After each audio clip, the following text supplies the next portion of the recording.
the camera. Man, I don't give a That's what you can't bitch. do. That's what you can't do. Yeah, You're yeah, going to jail. yeah, You're going to yeah, jail. I'm going to jail. You're going to jail. It's gonna be. No. There was a young woman out of Birmingham, Alabama, who spent years telling anybody who would listen that her city was killing people and that she was trying to get out before it caught up with her. And when she picked up a microphone, she did not soften it either. Kind of like what the kids doing outside at the water slide or whatnot, like, they just don't got nothing to do, and it's just like the murder rate is super high down there. So if I was a rich person and wealthy, I really wouldn't want to go to Birmingham anyway, especially Fairfield. It's the biggest potholes ever. Yeah. She called her hometown by the nickname the streets gave it. You coming from Birmingham? Yeah, man, I'm coming from Birmingham, man. Real talk. What's this like growing up in Birmingham and like that? That really just, it's up, it's shiesty, dirty game, you know what I'm saying? Her name was Kayla Warren, and the world knew her as 205 K-Way, a 28-year-old rapper, a mother, and a two-time award winner who was one cosmetology license away from a backup plan. On a warm night in August, everything she had been warning people about came for her on a friend's front porch, and the story of how the men accused of it walked out of a courtroom is one of the most disturbing things you will hear all week. But before we get all the way into Kayla's story, we have to start somewhere else. Because to understand how a system fails a woman like her, you first have to sit with a case where the failure happened live, on a police body camera, with officers standing a few feet away. So listen to this woman calmly ask a police officer a question that no calm person should ever be asking. So when I shoot him for self-defense, then what? Because I'm licensed, so if I shoot him in my residency, because he's sitting here putting his hands on me for the second time, then what? I'm held accountable? You hear this, right? You heard what he just said? I'm gonna get my tonight. So when I shoot him, and I didn't call the cops and did everything I was supposed to do. Just make sure you can articulate I can. what's going on. I can. I'm showing you. You better really be able to articulate that. I can. This is my household. Sit with that for a second. Because a woman is standing in her own yard, police are right there, and she is basically getting a green light to handle a man with a gun as long as she can explain it afterward. A few minutes after that exchange, a man named DeMonte Smith was on the ground with a bullet in his chest, and the last words anyone heard the mother of his child say to him were captured on a 911 call, where she just kept repeating the word, "bye." The whole thing was so twisted that people online still argue about it to this day, and the argument is not really about whether he died, it is about who the real victim was, and whether the people paid to protect both of them made a choice that got one of them killed. Here is the setup. In Lithonia, Georgia, in DeKalb County, Quanisha Nicole Johnson and DeMonte Smith had the kind of history that looks like love from far away and looks like a warning up close. They knew each other going all the way back to their high school days, they ended up living together, and they shared a baby girl who was only about 2 months old when everything came apart. DeMonte was 29 years old, and the people who loved him remembered him as goofy and silly, the kind of man who was always laughing and joking. He had come up in the Midwest, spending part of his younger years around University City in Missouri before he ever landed in Georgia, and he was chasing a little bit of a dream on the side under the name It's Dolo, putting out short videos and calling himself an up-and-coming artist without ever really breaking through to anything big. On the night everything fell apart, he was actually doing something responsible. He was home babysitting Quanisha's 3 children, including their newborn, while she went out to celebrate. But DeMonte was not a simple man to sum up, and telling this story honestly means telling the hard part too, because the picture is not clean. Court records showed he carried a real history of aggravated stalking, battery, and threats against women, and his record also included an arrest just months before his death on gun and drug charges, with warrants for stalking still hanging over him. On top of that, the defense side of this story painted him as a man who had put his hands on Quanisha before, and who had even beaten one of her older children. So when his loved ones remembered the goofy, laughing man, and the state's evidence showed a man with a violent past, both of those things were true at the same time, and that is exactly what made this case so hard for a jury to untangle. Quanisha, for her part, was 30 years old, a mother of 3, and she had no criminal record whatsoever before this, which is the part that keeps this from being a simple villain story. You are not looking at a hardened person on either side. You are looking at 2 people tied together by a child and tangled up in something poisonous, with a whole house full of kids caught right in the middle of it. And that is the backdrop you have to keep in your head the whole way through. A home that already carried too much history and too many little ones under one roof, sitting just one bad morning away from turning into a crime scene. Now here is the lead-up that turns a bad relationship into a body on the floor, and it moves fast, faster than you would believe. On the night of November 26, 2022, Quanisha left the kids with DeMonte and went out to celebrate a friend's birthday, and she later described it as her first real night out since giving birth 2 months earlier. She was supposed to be back home by 6 in the morning. She was not. Her phone went dark for hours, and DeMonte, sitting at home worried and getting angrier by the hour, started blowing up family members and even checking hospitals and jails, trying to find out if something had happened to her. When she finally turned her phone back on the next morning, the messages waiting for her were threatening, and according to what she told police, DeMonte had promised to put his hands on her the moment she came through that door. He told my aunt he's gonna, please say to you when I get here, he's gonna be out of me. Here is where her actions get complicated, because she did not just drive home and roll the dice. She called 911 and asked for a police escort, telling dispatchers straight out that she was afraid of her boyfriend, and she made that kind of call more than once. She sat and she waited for officers to come, rather than walking into that home alone, and she later said she had already read up on Georgia's self-defense laws before any of this happened. That single detail, that she had studied the law ahead of time, would end up cutting both ways in court, read by one side as a scared woman getting ready to protect herself, and by the other side as a woman quietly laying the groundwork for something she had already made up her mind to do. When police finally rolled up around 11 in the morning, she told them she was a licensed gun owner, and that she had her weapon on her right then. Following standard safety procedure, an officer told her to lock the gun away in her truck before anyone approached the house. I got a gun right here. I'm licensed. Okay. Does he have any weapons? No.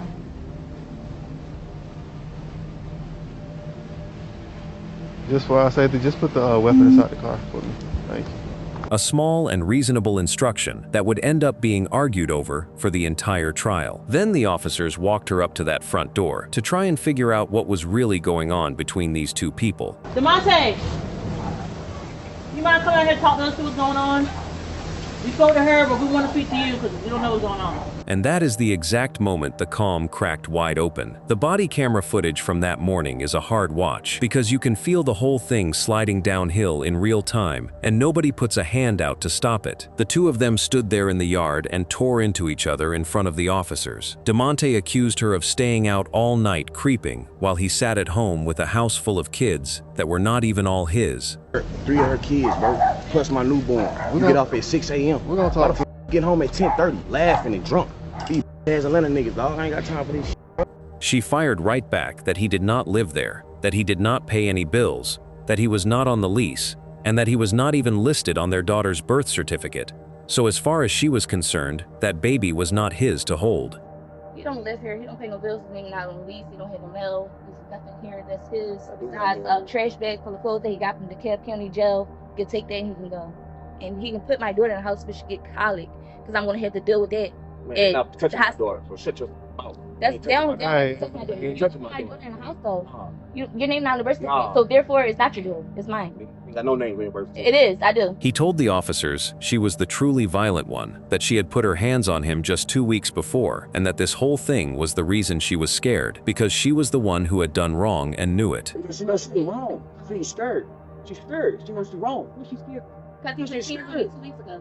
So yeah, I am. Should she? A couple times. Back and forth it went, ugly and personal, with each of them swearing to the police that the other one was the real danger, and the officers stuck in the middle with no clean way to tell who was telling the truth. And then Quanisha said something out loud that the officers were standing right there to hear, and she said it plain and steady. So when I shoot him for self-defense, then what? Because I'm licensed. So if I shoot him in my residency, because he's sitting here putting his hands on me for the second time, then what? I'm held accountable. You hear this, right? You heard what he just said? I'm gonna get my tonight. So when I shoot him, after I done called the cops and did everything I was supposed to do, Just make sure you can articulate I can. what's going on. I can. I'm showing you. You better really be able to articulate that. I can. This is my household. That is the moment the whole case lives or dies on, and you already heard people online arguing both sides of it. One side hears a frightened woman who had already read up on the law telling trained officers, out loud exactly what she was scared was about to happen the second they drove away, and asking for the protection she never got. The other side hears a woman announcing her intentions in advance and quietly building herself a paper trail so she could do what she had already decided to do. The officers listened to all of it, weighed it, and decided they were just looking at a quarreling couple that needed a little time to cool off. So they left. And what happened in the next few minutes, after they pulled away from that curb, became the single most fought-over part of this entire case. According to what came out later in court, the arguing kept right on going once the police were gone. By the state's account, Quenisha went back out to her truck, got the gun the officer had told her to put away, and grabbed a metal tire iron along with it. She handed her daughters a phone and told them to call 911, and one of the children was directed to say on that call that DeMonte was hitting her mother, a claim that would later be picked apart in front of the jury. Then, upstairs in that home, she struck DeMonte, and she shot him one time in the chest. The 911 line was still open, and it caught the gunshot, and it caught her voice afterward, saying that one word, bye, to him again and again. DeMonte, hit and bleeding out, still managed to walk himself out of that house, tell the officers he had been attacked, and then collapse. Come here, man. Everything hurt, bro. Oh, yeah. You see you? Yeah, before I die. All right, lay down. Sit down here. Paramedics rushed him to Emory-Hillendale Medical Center and worked hard to save him, but the single wound to his chest was too much, and he was pronounced dead a short time later. And here is the detail that quietly breaks your heart, the one that says the most about what this could have been. DeMonte had already ordered a rideshare, and phone records showed it was on its way, which means this man was in the middle of trying to leave the whole situation behind him when his life ended. The state came at Quenisha with the most serious charges it had: malice murder and felony murder. The kind that put a life sentence squarely on the table. And 9 months later, in August of 2023, the trial finally opened in DeKalb County Superior Court. The evidence that spilled out over those days was layered, and it did not point cleanly in one single direction, which is exactly why this became such a talked-about case. There was the 911 audio, with the gunshot and the goodbyes. There was the body camera footage of her asking the officers about shooting him. There were the phone records showing DeMonte's ride was already coming to take him away. There was the testimony of an ex-girlfriend who first painted him as a caring, always laughing man before the defense turned around and walked the jury through his criminal record and his history of violence. And then, most painful of all, there was the testimony of Quenisha's own young daughter, whose story about that morning had changed dramatically between the night it happened and the day she took the witness stand. Yes. You told him that? Okay. Why did you tell him that? Because I thought I needed to. Okay. You thought you needed to? Why did you think that you needed to? The defense told a completely different story from the prosecution, and their attorney, Michael Sterling, hammered one single idea into that jury until it stuck, which was that this woman had done every single thing right and had still been left out to dry by the very people sworn to protect her. She asked for help, pleaded for protection, and she was left defenseless by police officers who knew better. She was left defenseless by police officers who knew better. Now, the state calls it background noise. The state would have you do what the police officers did that night and what they're doing. Ignore the intentions of DeMonte Smith. That's what they want you to do. Ignore the intentions of DeMonte Smith, the person who announced time and time again what his intentions were that night. Go to the next slide. The only person who repeatedly announced their intentions that night was DeMonte Smith. Confirmed by the detective that he says, I'm gonna beat your ass on crib, on his game. After days of emotional testimony, the jury landed somewhere right in the middle. They cleared her of the murder charges, but they found her guilty of voluntary manslaughter, along with aggravated assault, cruelty to children, and a firearm count. which is the law's careful way of saying this was not cold and planned out, but it was not clean self-defense either. Then came a sentencing that genuinely shocked a lot of people watching it unfold, because Judge Shondiana Morris pointed the finger squarely at the officers who walked away that morning. Ms. Johnson, you called the alarm company, you called local law enforcement, not once, not twice, but 3 times. And when law enforcement arrived, they allowed you, the 2 people in this situation, to go into the home unescorted without any cooling off period, which resulted in the loss of Mr. DeMonte Smith and resulted in your conviction for voluntary manslaughter. The prosecution had asked for 25 years behind bars. The judge instead handed down 20 years, split into pieces, with only 5 of those years in an actual prison cell, 5 on house arrest, and 10 on probation, all of it under Georgia's First Offender Act, which means if she completes it clean, the whole thing could one day be wiped off her record like it never happened. On top of all that, she was granted an appeal bond, so she got to walk out of that courthouse and go home on house arrest instead of getting carted straight off in cuffs, which is almost unheard of after somebody is convicted of taking a life. DeMonte's mother sat in that room and watched all of it happen, and when she finally rose to speak, she spoke straight at the woman who took her son. You took his life and said bye. You showed no remorse for him. None. Not for me, not for my daughter, not for his kids. I can't believe that I felt sorry for you for a moment. But I didn't know all the facts. I didn't know everything. I have no remorse for you. I have no empathy because you had no remorse for my son and you showed no empathy for him. You deserve every single year they can give to you. And Quenisha, walking out of that courthouse a free woman for now, turned to the cameras and said this. It's sad. I mean, they say people show no remorse. I'm very remorseful. Just because I don't sit there and cry, and I can't cry on cue. I'm mentally disturbed. I'm disturbed and whole, you know.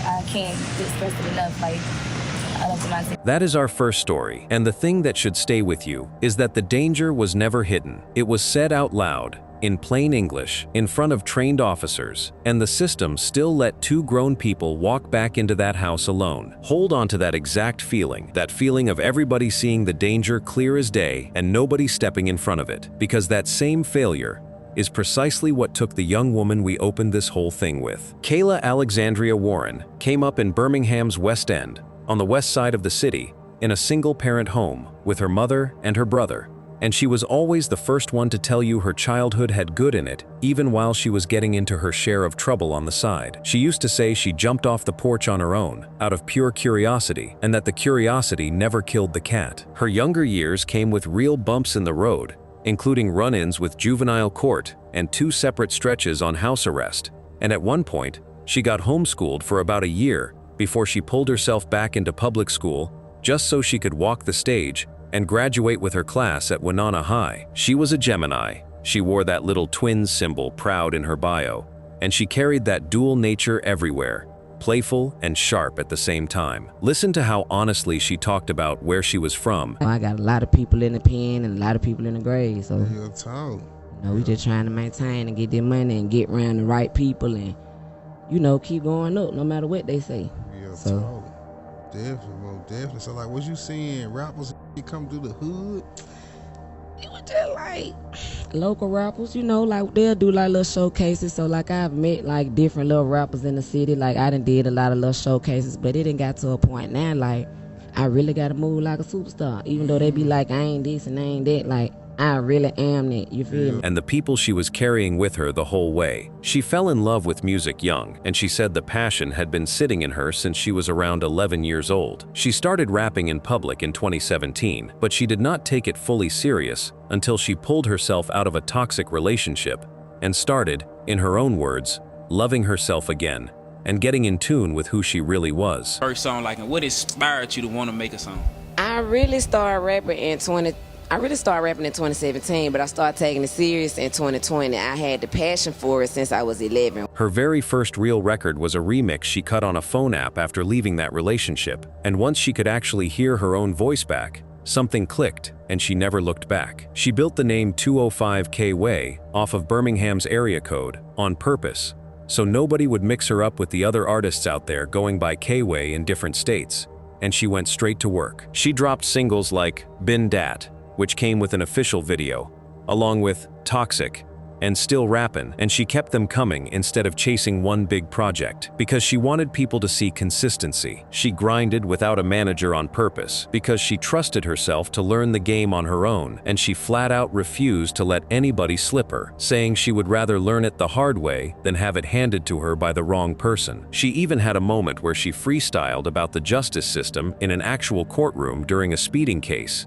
and the story goes that she impressed the judge enough that the case got dismissed. That is the kind of nerve she had, and it worked, because she took home the Big Motion Award for Alabama Female Artist of the Year not once but twice, which is no small thing for a woman trying to kick a door down in a scene that mostly made room for men. She leaned hard on her faith too, and she liked to repeat something her mother had taught her, that life and death sit in the power of the tongue. So she spoke her future out loud on purpose, and swore that the more she spoke things, the more they kept coming true. Even her name carried her people inside it, because her granddaddy used to call her Killer K when she was a little girl, and she took that and shaped it into K-Way, My Way or the Highway, a whole identity built out of a grandfather's nickname. She ran her own business cards. She talked about hiring a social media manager and learning to produce and play the piano and the guitar so she could be a jack of all trades instead of just one more artist. And she carried all of that ambition while doing everything by herself. No team, no cushion, just her. She was hungry in a way you could feel through the screen. She wrote a line about wanting her hood trophies to make it all the way to the Grammys, and she meant every word of it. And you could hear that same hunger when she talked about traveling out to Memphis and Atlanta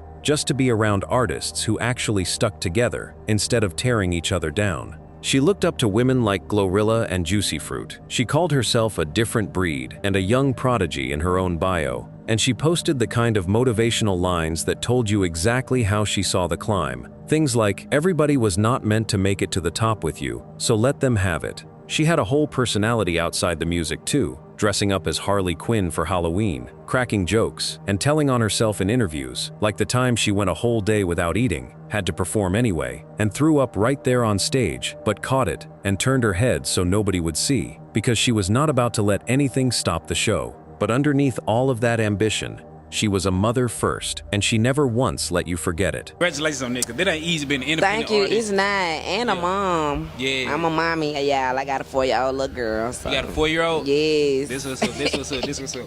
So, in terms of you traveling around and networking and all that type of stuff, like, when you traveling around, do you visit other studios, or all your studios is basically in Birmingham? That I have not done yet. I ain't gonna lie though. Like, I kind of do it. Sometimes I don't recommend.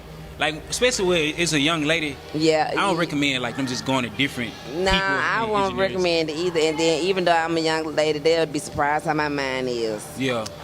Can't nobody play with me, you know, but I'm anointed. God got me covered or whatever. But I won 4 hours of free studio time down here. It's neither here nor there. I would just have to be able to have a connection with the engineer, the producer. They have to have that passion for music just as I do, and then we can make a hit in the studio. But you know, I haven't recorded out of state yet. Nah. Yeah, this what's up. So anything that you working on this big, you got a big project coming out, man? Any collabs? For real. When this money get all the way tight, we gonna rock some. I got some stuff. I done already talked to some people, you know, of course. You know, I got some stuff in the works, but you know, I'm a single parent.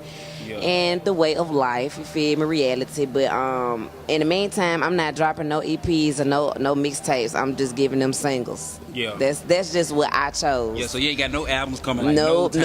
I'm finna just single their ass out. Like, yeah, but if you wanted to, you could drop one. Yeah, I could. But after this though, I'm gonna drop a video though to a hot song. Yeah. It's gonna be dope. And it's gonna be by Carlton Banks. So, yeah. This what's up, man. So who would you say like your top 5 female artists is? Or not only female artists, like, you know, who's some of your top? I like. Yeah, just who's some artists is top 5 that you like? I like You gotta put two of them at least gotta be from Memphis too. I know Juicy Fruit and Glow, Big Glow. Okay, Yeah, my okay. fault with Glow, because she be Yeah. on that gang. I be on that gang, you know, whatever. Yeah. But Juicy Fruit and Glow, I fuck with Glow. Shout out Glow, real up. Shout out, yeah. Who else was it? I like from the trade. Asian Doll. It's a couple of artists that's popping out now, and so I really have more than 5, but they straight, you know. But Glow and Juicy Fruit though. Juicy Fruit, yeah. Sure. Yeah. This was up, man. So, are you actually thinking about moving? Would you move to Memphis or? Yeah, but yeah. Yeah. What attracted you to Memphis? Like, you know, why Memphis out of all places? Because it's attracted to me. But because Memphis, I feel like it's a big scene for anybody that wants to be seen. Thanks. And they can get heard as long as they're consistent. And so I know that with music and, you know, videos, you got to be consistent. But even if it's interviews or photo shoots, it's still consistency. So I'm trying to do that in all areas. Because of that little girl, born around 2018, Kayla was building a safety net with both hands. She had gone back to the Midfield Institute of Cosmetology to get her license, treating it as a steady backup while she chased the bigger dream, because a single mother cannot live on hopes alone. And she was open, over and over, about wanting to leave Birmingham entirely. She felt the city was too violent, and she felt it gave its artists too little to work with, and she said flat out that the murder rate down there was too high for her comfort. That is the part that sits so heavy now, because she saw the exact thing that was coming for her. She named it out loud in interview after interview, and she was actively trying to run from it. She just did not run fast enough. Here is where the story turns, and it has to be told carefully and fairly, because the way this actually ended is not the way the loud version online tells it. Kayla was not killed by her friends, and she was not the target of anything at all. On the evening of August 21st, 2024, just after 8 at night, she was doing something completely ordinary. She was sitting on the front porch of a friend's home in the 700 block of 30th Street Southwest, in the Germania Park neighborhood, a working-class block where the neighbors mostly knew one another. She had no part in the beef that was about to explode into gunfire. She was simply there, in the wrong spot, at the worst possible second. What was heading toward that porch was a revenge plan that had nothing to do with her. Investigators later pointed to Facebook messages from the day before that talked openly about the plot, including talk of shooting 2 people. The plan was to hit that house back, but the robbery never actually happened, because before anybody could pull off anything, the whole block went off, and Kayla Warren, sitting exactly where she had every right to sit, was suddenly standing in the worst place on earth. When the shooting started, it did not stop for a long, terrifying stretch of time. Neighbors and investigators later described somewhere between 20 and 30 shots ringing out from more than one gun, with shell casings of different calibers left scattered all over the scene, which is exactly how police knew right away that this was several people firing at once, not one shooter acting alone. Kayla was struck out on that porch. Birmingham Fire and Rescue rushed her to UAB Hospital, and she was pronounced dead at 10:54 that night. A second person, a 20-year-old named Nabrian Adams, who had come in with the arriving group, was shot inside one of the vehicles and died the very next day. So 2 families lost somebody over a robbery that never even took place, which is the kind of senseless math that this city has been forced to do far too many times. The violence did not respect any walls either. Right next door, a 66-year-old woman named Marion Redwine was sitting in her bedroom watching television when the bullets came ripping straight through her home. She dove for cover on pure instinct, and at least 6 rounds tore into her walls at chair height and at bed height, one of them smashing into a metal cup and blowing ink all over her medicine and her floor. Another one taking out her television screen. She lived, but only barely, and afterward, she said out loud what everybody on that whole block was feeling. She told reporters, "If I'd been in my bed, I'd be dead. They were surprised I wasn't dead in my chair." And she added that she did not want to move, but felt she had no choice, because she no longer felt safe inside her own home. That one detail tells you everything about how far the danger reached that night, because a grandmother minding her own business almost died in her own bedroom over a fight she had nothing to do with. The investigation was led by a Birmingham detective named Nick Clark, and it moved on whatever evidence it could pull together. There was home surveillance footage that caught the vehicles fleeing to an apartment complex and then on to hospitals, though it never actually captured the shooting itself. There were the Facebook messages laying out the plan, and there were shell casings along with a 50-round drum magazine pulled from one suspect's Infiniti. 8 long months went by before police finally made their move. In April of 2025, they arrested 23-year-old Jamil Carrillo Jemison, who was picked up first on an unrelated marijuana charge and then tied to the killings. And just days after that, they arrested 23-year-old Ladre Demond Todd Green. Both of them were charged with capital murder and held without bond. An arrest in a double homicide case from last summer. The investigators say Ladre Todd Green, along with Jamil Jemison, killed Nebrian Adams and Kayla Warren inside a home on 30th Street Southwest. Warren was found on the front porch and taken to the hospital where he died. Adams arrived at the hospital later and died the next day. Green was taken into custody tonight and Jemison was arrested over the weekend. Both men are in the Jefferson County Jail without bond. And for one brief moment, it looked like Kayla's family might finally be getting somewhere close to an answer. But the case the state was trying to build had cracks running through it almost from the start. One of the suspects, Todd Green, claimed that he had only fired what he called warning shots after being targeted himself, while the homeowner told investigators that he had actually watched the other suspect, Jemison, walk into the house unarmed during the chaos, which muddied the whole picture of who did what and when. The prosecutor, Charissa Henricks, argued that the plan itself began the moment these men made the decision to show up at that location and do what they had come there to do. But the defense kept hammering the one hole the state could never fill, that not a single witness and not one piece of video showed either man actually pulling a trigger. Then came the disturbing revelation that gutted the entire case. At a preliminary hearing in June of 2025, in front of Jefferson County Judge William Bell, the state laid out its argument that these two men had planned and coordinated a robbery that ended with people dead. But the defense attorneys picked the whole thing apart, and their point was simple and very hard to beat. Nobody had actually seen either of these men fire a single shot. There was no video of them shooting, there was no witness who could put a gun in either of their hands, and there was no proof that the robbery had ever even taken place.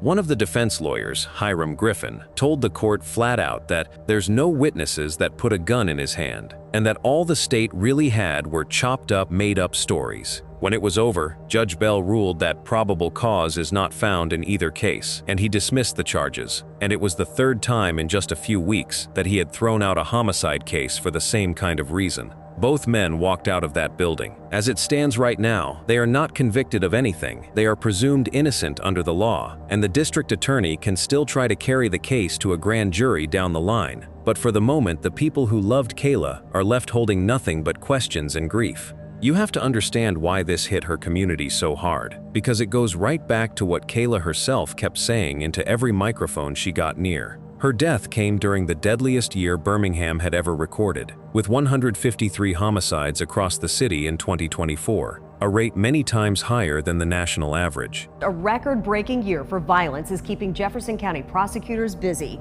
Thank you for joining us at 6. I'm Sherry Falk. I'm Guy Rawlings. Last year, more than a dozen people were charged with murdering multiple victims. WVTM 13's John Papke has been crunching the heartbreaking numbers for tonight's Investigates report. 3 quadruple murders in 1 year, plus 11 other things which claimed 2 or more lives. Now it's the DA's office turn to bring all those victims justice. For Birmingham, 2024 was one violent heartbreak after another.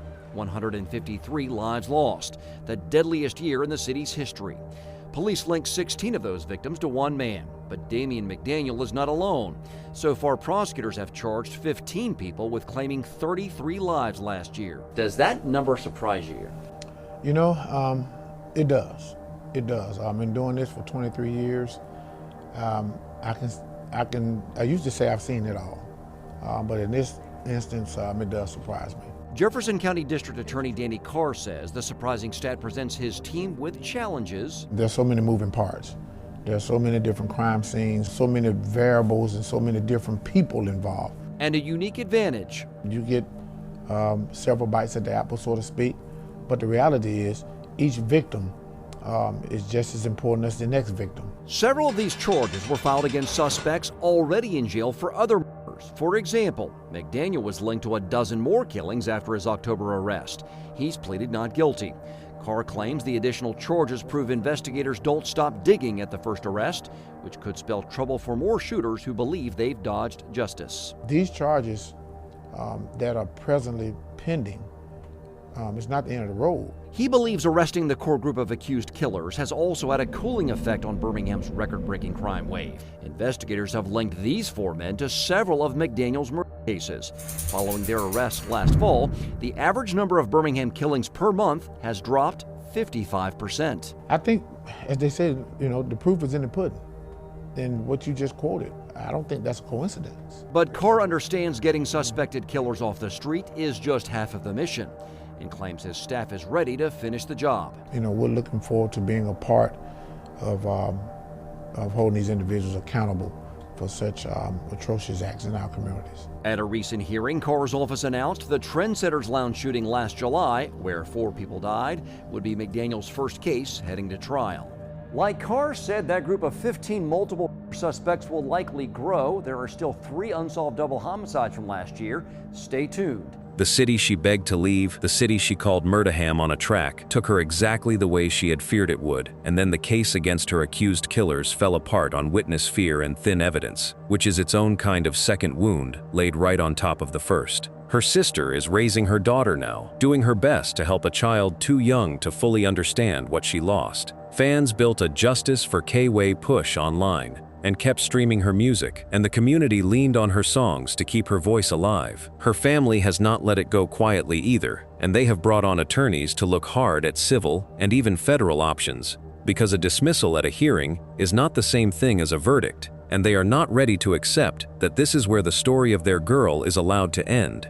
And here is the saddest turn of all, the one that feels almost cruel. In 2025, Birmingham's killings actually dropped by nearly 50% in the first stretch of the year, as if the change she had been praying and rapping about finally showed up, just a little too late to save the one person who called it coming. That is 2 stories now, both of them about a killing where the warning was right there in plain sight, whether it was a woman saying it out loud to police in her own yard or a rapper saying it straight into a microphone for years. Our third story is different in one very big way. In the first 2, the danger was personal and close. Somebody the victims knew, somebody in their own circle. In this last one, the danger was a man that the state itself put back out on the street. A man who had already killed once, who had already shown everyone alive exactly who he was, and who was still handed his freedom anyway.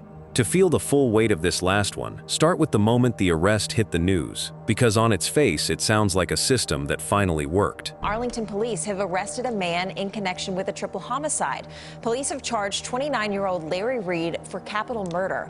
Police found 3 adults to death inside of an apartment on Chatham Green Lane on January 25th. The suspect was located all the way in Greenville, Mississippi yesterday and then was taken into custody there. He's now awaiting extradition back to Tarrant County. 3 adults shot to death in one apartment. Now let me tell you who those 3 people really were, because they were not just numbers in a headline, they were somebody's whole entire world. Monique Elaine Smith Glenn was 29 years old, born in Fort Worth in June of 1994, and she was a caregiver at an assisted living home who her co-workers remembered for her compassion and her laugh. The people she worked alongside said she had a way of making a hard, heavy job feel a little lighter. And after she was gone, that workplace filled up with tributes from families whose loved ones she had cared for. She had graduated from Lamar High School, she had earned her phlebotomy certification, and she was a devout Christian who loved gospel music from artists like Yolanda Adams and Tasha Cobbs Leonard. She loved volleyball and shopping and cooking and decorating her home, and above all of that, she was a mother to 3 children, cheering at her son's basketball games and living for family outings.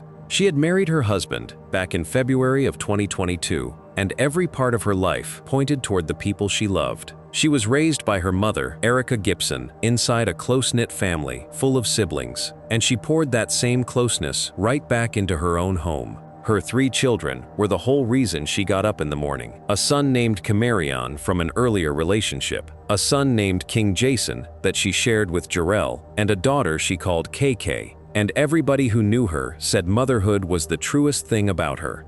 She had already buried her own sister before her, which makes the way this ended land even harder, because this was a woman who knew loss and still chose to love out loud. Her husband was Jarrell Drayon Glenn, 31 years old, a man who went by the nickname who stayed involved in his kids' lives. But like DeMonte, back in the first story, Jarrell was a complicated man, and honesty means saying so. He was tangled up in street life, flashing cash and luxury on social media, and he had once faced a capital murder charge back in 2019, tied to a fatal shooting during a recording session, though that charge never turned into a conviction, and he was a free man by the time all of this happened. He did not hold a steady 9-to-5, and the people around him described a man living two lives at once, the devoted family man at home and the flashy hustler online. And it is fair to sit with the hard question of whether that second life is part of what eventually walked danger up to the door of the first. And then there was the third victim, a man who had absolutely no business dying in that apartment at all. His name was Shannon O'Shea Jones, 29 years old, a mobile barber who fell in love with cutting hair as a little kid, going so far as to cut his mother's doll's hair when he was about 10. He had just gotten fully licensed only a couple of months before his death and was planning to grow his own business, and people around him called him a community servant because he gave free cuts to school children and to families led by single parents. He was a father of 2 young children of his own. He was in that apartment for one reason only. He was there to give a haircut. His mother, Paula Johnson, described a son who had matured into a settled, giving man right as his life was taken, and when his people gathered to grieve him, they let balloons go up into the sky for a barber who spent his short life trying to make other folks feel a little better about themselves. Every account of Shannon lands on the same 3 words: wrong place, wrong time. Now here is the man accused of ending all 3 of those lives, and this is where the disgust really begins to set in. Because Larry Reed was not some unknown quantity who appeared out of nowhere. Back in 2012, when he was just 17 years old, Larry Dwayne Reed shot and killed 18-year-old Obeth Hernandez at a house party in the 1600 block of Geraldine Court in Arlington, and wounded another young man in the process. And by some accounts, the gun was even handed to him by somebody else in the moment before he fired it. He pleaded guilty to that killing in 2014, waiving his right to a jury trial, and received an 11-year sentence, which by itself tells you the state already knew exactly what this person was capable of doing when things got heated. With credits for time already served, he ended up doing roughly 9 years of that sentence, and in some circles he went by the nickname Crip. But it is what he reportedly did while he was locked up for that killing that should make your blood run cold, because in March of 2021, sitting in a Texas prison cell, he beat up his own cellmate and then live-streamed himself gloating over the man on the ground, using an illegal cell phone he was never supposed to have in the first place. The video is from March 2021 and recently shared with WFAA. Larry Reed is seen gloating, shirtless, over his cellmate in prison as he writhes in pain on the ground. Texas prison officials say Reed had just beat up his cellmate and live-streamed some of it to Facebook via an illegal cell phone. Reed serving an 11-year sentence for murder when this video was taken. 33 months from this point in time, Reed will be a free man for just 45 days until a capital charge stares him in the face for a triple homicide at this apartment complex in Arlington. The ball got dropped. Sherry Siegelman spent 17 years as a correctional officer in the Texas prison system and says having a cell phone in prison is a third-degree felony, punishable by 2 to 10 years in jail. She says the state had sufficient evidence in their hands to elongate Reed's sentence, potentially preventing those killings. His cell phones are not something that you can just walk down to the commissary and get. But WFAA learned Monday that Reed never faced any penalty for this. A Texas Department of Criminal Justice official told our news desk Reed illegally had a cell phone, that an investigation was done and sent to the Office of Inspector General, who would build a case for the agency's Special Prosecution Unit, which tries crimes behind bars. But an official for that unit told us it never received a case involving Reed ever, signaling the investigation never made it beyond the Office of the Inspector General. Reed had a flat discharge last December. The homicides took place the following month. I don't know, I'm almost at a loss for words. It just To me, it just doesn't make sense. That's a black eye for the agency. We've contacted the Office of Inspector General several times asking for more information about this incident, and we are still waiting to hear back.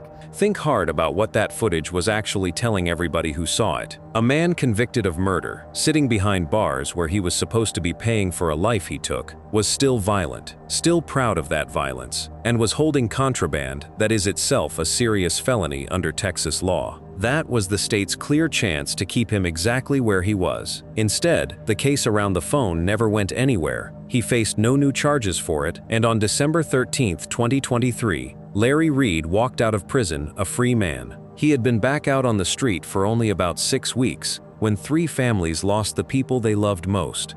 On the night of January 25, 2024, around 8:30 at night, police say Reed kicked in the door of a second-floor apartment at the Chatham Green Village complex in the 3500 block of Chatham Green Lane. According to what investigators later pieced together from the scene, he shot Jarrell first over some kind of disagreement, and then he shot Monique and he shot Shannon. When officers arrived, they found Shannon dead in the doorway, Monique dead inside with a wound to her neck, and Jarrell badly hurt inside the apartment before he later died at the hospital.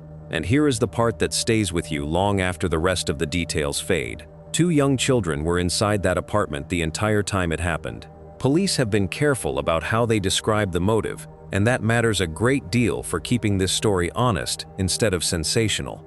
They have not called it a simple, clean revenge killing. Instead, they have pointed to signs of high-risk drug activity around the scene, and they noted that Reed knew at least one of the victims, and that a personal disagreement seems to have set the whole thing off.